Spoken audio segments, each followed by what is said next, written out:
WNBA's got a real ratings problem, okay?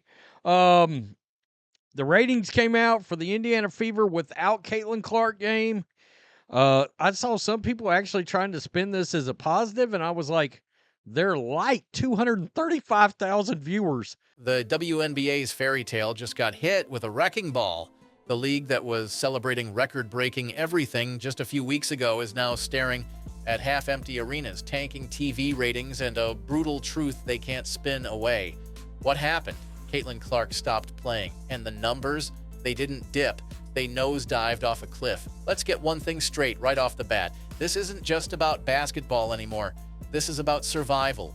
The kind of survival where billion-dollar media deals, franchise expansions, and even the league's long-term future are suddenly on shaky ground. The ratings down, attendance dropping, excitement gone, and the sudden reality that there is no Caitlin Clark to boost interest. It's a reality check the league unbelievably never prepared for. WNBA, they're having troubles with tickets now because I think Caitlin Clark is out for what? How many weeks is she out? She's ruled out for the June 7th game. That's when she was supposed to meet up with Angel Reese again. Let's talk about the collapse that everyone's pretending isn't happening. Since Caitlin Clark went down with a quad injury, the WNBA's 2025 regular season ratings have nosedived. Before the injury, Fever games were consistently drawing over 1 million viewers, often more than double the league average. Clark's presence turned every Indiana game into a primetime event. But the moment she was sidelined, the numbers tanked. National broadcasts that once spiked when Clark played are now struggling to break 400,000 viewers.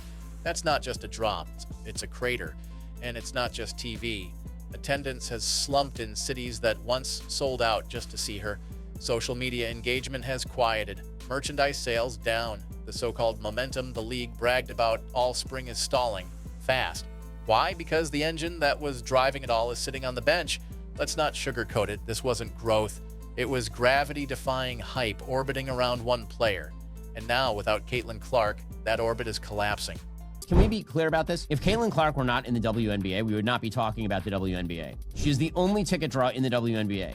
A large percentage of all tickets sold in the WNBA are so people can watch Caitlin Clark play basketball. No one cares about Angel Reese. She'd be drawing flies if she were playing not against Caitlin Clark on the court right now. Angel Reese has basically become the Bill Laimbeer to Caitlin Clark's Larry Bird, essentially. That is where we now are. During the 2024 regular season, there were 26 WNBA games that drew over 1 million viewers. Caitlin Clark played in 22 of them. Let that sink in. Clark didn't ride the wave of WNBA growth. She was the wave. During the regular season, Clark's presence forced teams to move games into larger venues. Vegas moved their matchup against Indiana from 12K seats to 18K. Washington did the same. Why? Because one player drew demand the WNBA had never seen before. The same thing this year. Teams have been moving games with the Indiana Fever into larger venues to accommodate the expected larger crowds. Now that she's out, the seats are empty. The momentum is gone. The fairy tale is over. Without her, there is no record-breaking season, no sold-out arenas, no explosion in merch sales or viral clips. Yet, for months, league execs and media pundits tried to downplay her impact.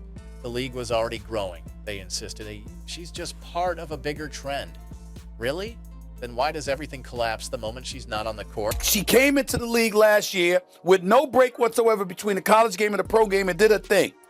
Ended up as an all-star, ended up being 4th in the league in MVP voting, was the clear winner for Rookie of the Year. No competition whatsoever in that regard when it was really all said and done. We know what she brings to the table. But people wanted to hate because why? You had a bunch of players in this league that watched this young white girl come along and take the league by storm. And they resented it because they saw the marketing prowess that she had. Clark's drawing power wasn't just a boost, it was a business model. Teams across the league restructured entire operations around her schedule. Cities added security, arenas added staff, local restaurants, bars, and shops extended hours just for game nights. Indiana averaged 17,000 plus fans per home game. They were responsible for nearly doubling the WNBA's league-wide average. And when the Fever went on the road, opposing teams saw massive spikes in ticket sales.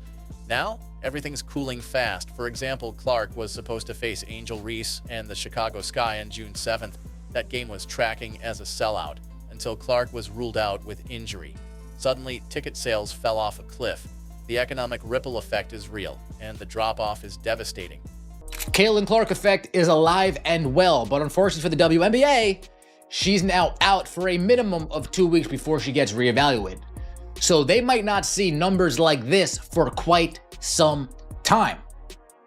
This next Indiana Fever versus Chicago Sky game, June 7th, I believe, that's going to be on CBS as well. You think that's going to draw 2.7? I can assure you it won't. You think that's going to draw over 2 million? I can assure you that won't. WNBA merchandise sales in 2024 jumped 601% over the previous year. Sounds amazing. Until you look closer, almost all of that surge, Clark-related. Her Indiana Fever jersey was the top seller. Her Iowa throwbacks went viral. Stores like Dick's Sporting Goods saw a 3% increase in WNBA gear, and nearly all of it had Clark's name on it. The same story plays out on social media. WNBA accounts quadrupled their video views from the previous year, reaching nearly 2 billion views. And guess what? Clark's plays, passes, and buzzer beaters accounted for most of those viral clips. Without her, engagement has plummeted. Posts that once racked up millions of likes and comments now struggle to break even. Clark was the WNBA's Rookie of the Year last season and a first-team All-WNBA selection. So far, she's averaging 19 points and a league-leading 9.3 assists through 4 games this season. I could give a damn about that last part. I don't care about her leading the league in assists. I don't care about the points that she's averaging because I already know that the young lady can ball. She is special. What I'm interested in is what somebody tweeted me and asked about earlier today that I want to show you right now. Put this tweet up, please, so our audience can see it here. At 4th Gen Bucci, B-U-C-C-I, right? Stephen A. Smith. Can the WNBA keep itself afloat while CC, as in Caitlin Clark, is out? Now comes the real danger. The WNBA just signed a $2.2 billion media rights deal, believing 2024's numbers represented a new normal. But what if they were really just the Caitlin Clark effect? The expansion teams, Portland and beyond, those were greenlit under the assumption that ticket demand was surging across the board. But it wasn't. It was surging only when Clark played. Sponsors bought into the league based on guaranteed exposure. But when ratings collapse by 50% overnight, those guarantees vanish. Suddenly, those big budget brand deals don't look so solid anymore. The Fever stink without Caitlin Clark. It is rough. It has been a rough stretch. I thought that Indiana would split the 4 games that she was out if she was going to be out 4 games. I guess that's still on the table. Here's the most maddening part. The WNBA had the rarest gift in all of sports, a transcendent star who brought millions of new fans into the fold, and they squandered it. Instead of embracing Clark and building an entire league strategy around her appeal, league officials and players spent the season caught up in petty distractions. She's getting too much attention. Why are rookies being hyped over veterans? Is she really that good? While the WNBA debated whether Clark deserved the spotlight, the fans were making their choice crystal clear. They wanted her. Just like the NBA built around LeBron, just like golf restructured around Tiger Woods. The blueprint was obvious, and the WNBA ignored it. The WNBA fumbled their golden goose. Now they're scrambling. And here's the question nobody wants to ask. Why is Kathy Engelbert still the commissioner of the WNBA? If this were the NBA, the NFL, or literally any other billion-dollar league, a collapse of this magnitude after a season so heavily dependent on one player would lead to serious consequences at the top. But instead of accountability, we're watching Engelbert go from media tour to media tour, doubling down on failed narratives and pretending everything is under control. But she has allowed overt racism toward Clark by other players in the league. She has tolerated terrible officiating in Caitlin Clark games. Players have been grabbing, tackling, manhandling Clark. The refs turn a blind eye. They look bought. But Engelbert, she has been silent on that issue. She oversaw record-breaking growth and then allowed that momentum to evaporate within weeks. No contingency plan, no sustainable vision, just a PR machine built on Clark's back and now running on fumes. If any other executive in any other industry had fumbled a generational talent this badly, they'd be gone. What kind of leader does the WNBA have if she won't stick up for the best player? The fact that Engelbert still has a job is a glaring indictment of how unseriously the league is taking this crisis. The uncomfortable truth is this. 2024 wasn't a breakthrough for women's basketball. It was a one-woman miracle. Clark drove ratings, ticket sales, engagement, and sponsorships. Remove her and everything else falls apart. Even international attention is fading. Clark's games were broadcast globally. Her highlights trended worldwide. She gave the WNBA its first real global footprint. Now, crickets. Local economies that bet on sustained foot traffic are taking losses. Sponsors are rethinking investments. And those who believed the hype are facing reality. What's most frustrating about this collapse is how completely avoidable it was. Caitlin Clark's star power wasn't a surprise, it was a guarantee. She packed arenas in college. She shattered viewership records. She turned women's basketball into a national conversation before she ever stepped onto a WNBA court. The blueprint was right there in front of the league's face, and they still blew it. Now, they're left with a hollow product, empty seats, nosediving ratings, and the undeniable reality that their so-called breakout season wasn't about the WNBA at all. It was about one player, and with her sidelined, so is the league's relevance.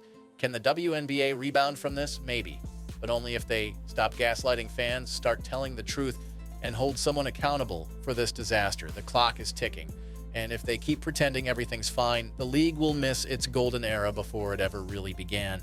This wasn't the rise of a movement. It was the flash of a moment. And that moment is vanishing fast. If you're tired of watching racism, jealousy, and petty egos sabotage greatness, and if you're wondering how a commissioner so out of her depth still has a job, then smash that like button, subscribe, and stay with Spotlight WNBA as we follow this unfolding drama. Because if Kathy Engelbert doesn't course correct soon, she might not just lose a player, she could lose the whole league.